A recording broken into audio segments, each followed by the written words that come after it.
এমন দামি একটা বাক্য দেন যাতে সেই বাক্য দিয়ে আমি সবসময় আপনাকে স্মরণ করতে পারি। বলেন সুবহানাল্লাহ। আদম আলাইহিস সালামকে যখন আমার আল্লাহ ক্ষমা করে দিলেন, আমার আল্লাহ ডাক দিয়ে কয়, যেই তুমি মুহাম্মদের নাম নিলা সেই মুহাম্মদের উসিলা করি আমি তোমাকে ক্ষমা করে দিলাম। তাহলে এবার বলেন, আমার আল্লাহ আরশ আজিমের মধ্যে কার নাম লিখছেন? কথা কয় না, লা ইলাহা ইল্লাল্লাহু মুহাম্মাদুর রাসূলুল্লাহ। তাইলে সে আল্লাহর নাম আর রাসূলের নাম পড়তে কষ্ট লাগে? যদি চিৎকার করে করে জিকির করবেন উচ্চস্বর আল্লাহু আকবার। হযরত বেলাল রাদিয়াল্লাহু তাআলা আনহু, হযরত বেলাল রাদিয়াল্লাহু তাআলা আনহু যখন ইসলামের প্রথম যুগে ইসলাম ধর্ম গ্রহণ করলেন, তখন উবাই দিনার মনিব ছিলেন, ওই মনিবের গোলাম ছিলেন হযরত বেলাল। হযরত বেলাল রাদিয়াল্লাহু তাআলা আনহুকে ইসলাম ধর্ম গ্রহণ করার কারণে মনিব মালিকে এমন নির্যাতন করলেন, এত কষ্ট দিলেন। কষ্ট দেওয়ার পরে শুধু উনাকে লা ইলাহা ইল্লাল্লাহু মুহাম্মাদুর রাসূলুল্লাহ জিকির করার কারণে, শুধু আহাদ আহাদ আল্লাহর নাম জিকির করার কারণে তিনার মনিব গোলামকে বালুর মরুর বালুর উপরে, উত্তপ্ত বালুর উপরে, এরকম ভাবে রৌদ্রের বালুর উপরে, এরকম টনটন বালুর উপরে তিনাকে বিভিন্ন রং বিরঙের বালুর উপরে শোয়াইয়া কষ্ট দিলেন, চামড়া পর্যন্ত উঠে ফেলত। আল্লাহু আকবার। সে তার শুধু বলে জিকির ছাড়, তোর আল্লাহর নাম ছাড়।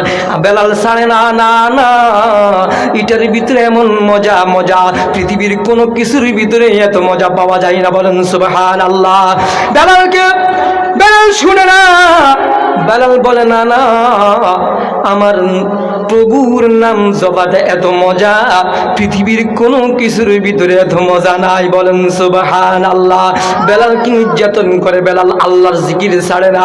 বেলালকে এক পর্যায়ে ওই তার মনে বোবাইয়া সেই যুবক লাগাই দিল, পোলাফাইন লাগাই দিছে, ছেলে সন্তান লাগাই দিল, অনেক কর্মচারী লাগাই দিছে। যা যা আমার গোলাম হইয়া সে আমার কথা শুনে না, রশি একটা লাগা, একটা রশি গলার মধ্যে পেঁচা, রশি লাগাইয়া তাকে বিভিন্ন জায়গায় লাগা, তাকে কি কর, টান রে টান। এরপরে বেলাল টানের বড়, বেলাল জিকির ছাড়ে না, আল্লাহর জিকির ছাড়ে না, মজা। এক পর্যায়ে নবী আবু বকরের মাধ্যমে খবর পাঠাইল, যাও তাকে আল্লাহর নামটা আস্তে আস্তে জিকির করতে বলো। বলেন সুবহানাল্লাহ। এরপরে বেলাল আস্তে আস্তে জিকির করে। কিছুদিন পরে আবার আবু বকর সিদ্দিক রাদিয়াল্লাহু তাআলা আনহু যাইতেছে পথে দিয়ে, দেখতেছে বেলাল জোরে জোরে জিকির করে, লা ইলাহা ইল্লাল্লাহ, লা ইলাহা ইল্লাল্লাহ, আহাদ আহাদ বলে চিৎকার করে করে জিকির করে। আল্লাহু আকবার। বলে যে কি হয়েছে? বেলাল রাদিয়াল্লাহু তাআলা আনহুর জিহ্বার মধ্যে রক্ত ফেরাক পর্যন্ত মারছে, শিক পর্যন্ত মারছে। আল্লাহু আকবার। আগুনের শিক দিয়ে দাগাইছে শরীর, কিন্তু বেলাল জিকির ছাড়ে না। আবু বকর জাগ দিয়ে কয়, কি হয়েছে, তুমি জিকির ছাড়ো না কেন? তোমাকে ওনার রাসূল সাল্লাল্লাহু আলাইহি সাল্লাম বললেন আস্তে আস্তে জিকির করার জন্য। বলে যে না না, আমি আস্তে করি না, জোরে করি, আমি নিজেও কল্পনা করতে পারি না। আমি আস্তে করি না, জোরে করি জিকির আমি বলতে পারি না, আমি জানি না। যখন আমি আমার মনের জিকির করি তখন আমি কইতে পারি না কোন জায়গায় আছি, সেজন্য আমার জিকিরের আওয়াজ জোরে হয়ে যায়। বলেন সুবহানাল্লাহ। ওইজন্য হুজুর চলে আসছে। আল্লাহু আকবার। আমরা আল্লাহর স্মরণ বেশি বেশি করব, আল্লাহর জিকির বেশি বেশি করব, ঠিক কিনা? আল্লাহর জিকির বেশি বেশি করব। পৃথিবীতে যা কিছু আছে সব কিছুর থেকে যে দামি জিকির হইল লা ইলাহা ইল্লাল্লাহ।